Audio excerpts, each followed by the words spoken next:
Meanwhile, back in Washington, relief could be on the way for millions of Americans struggling to afford their prescription medications. This morning, the Biden administration is announcing the first batch of prescription drugs that will be subject to new price negotiations with Medicare. Joining us now, Democratic Senator Amy Klobuchar of Minnesota. She's a member of the Senate Judiciary Committee. Senator, good morning. It's good to have you on. So let's talk first of all about what some of these drugs are, because so many people do struggle just to pay for the medications that get them through the day, and what exactly it means now that they're open to negotiation with Medicare. So this is a huge deal, Willie. We have been working, I've led this bill for decades, and finally, with President Biden's leadership, with AARP taking on the pharmaceutical companies on behalf of 50 million seniors and other senior groups, they're going to end their sweetheart deal, Pharma is, where they were able to get and charge whatever they wanted to.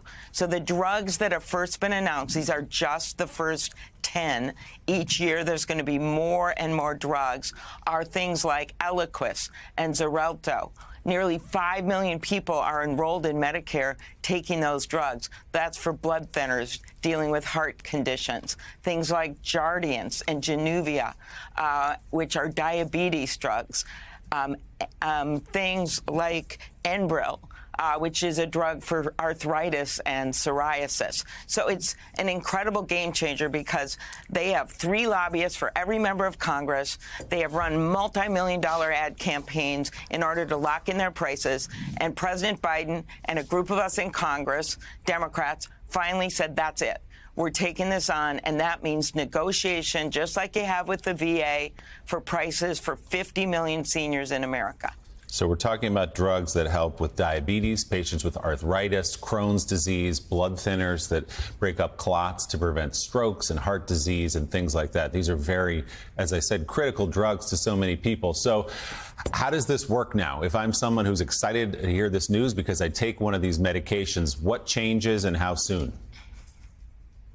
So immediately you're going to start seeing negotiations with the drug companies this year.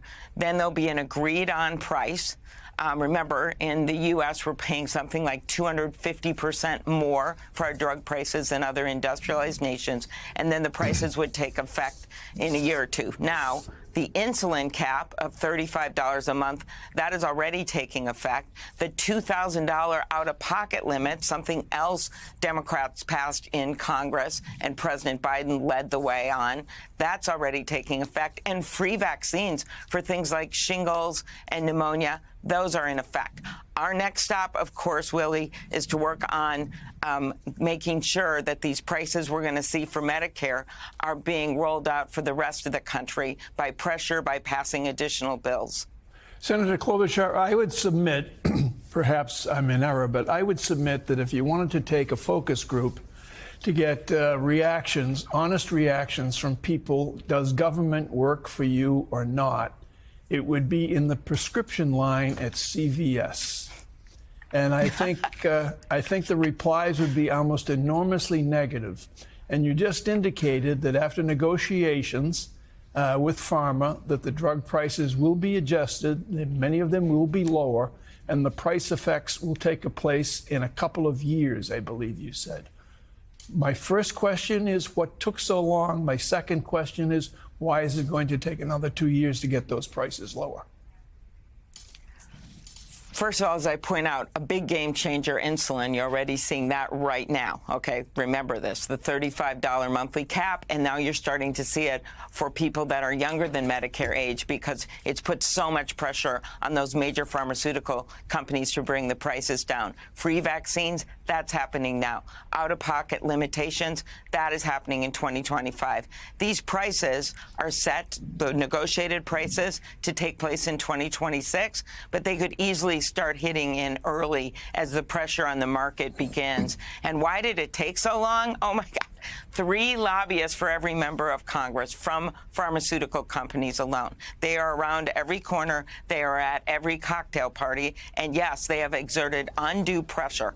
And then some of us stood up, including the President of the United States, Joe Biden, and said, enough is enough. And this last year is when we finally reversed the sweetheart deal that was put in place decades ago under a Republican president that basically insulated them from any kind of negotiation that you would see in any other agency of the government. And it's not just the seniors who are spending too much money on drugs. It's the taxpayers who are paying for it through Medicare and other programs. And it's the taxpayers who are putting their own money into the research. It's an outrage. Republicans have resisted it and resisted it, changing the sweetheart deal.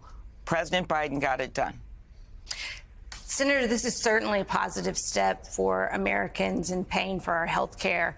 I know you also are working on generics, lowering the cost of generics. When can Americans expect to see those prescriptions prices fall? So that is something that I'm obsessed with, because when you just have one product on the market and the big pharma companies are stopping their competitors, of course you're going to have too high prices. So here's 3 bills that have come through the Judiciary Committee, passed through, all bipartisan. 2 are bills that Senator Grassley and I have to say you cannot pay off big pharma. You can't pay off generics to keep their products off the market. That's called pay for delay. The second one, you can't file sham petitions to stop the drugs from getting on the market. And then finally, another bill that Senator Blumenthal and Cornyn have, you cannot do something called product hopping, where you're basically playing games with the patent system to stop these drugs and competitors from going out there. So there is more to do, but the announcement today is a game changer. They have been locked in. Pharma got literally written into law. There'd be no negotiation for prices. For years, AARP and other senior groups have been taking on this fight. And you don't mess around with 50 million seniors. That's what they've done. The president has led the way. There's a change today. And I'm proud, after years of toiling away on my bill to allow the negotiations, this is finally happening today.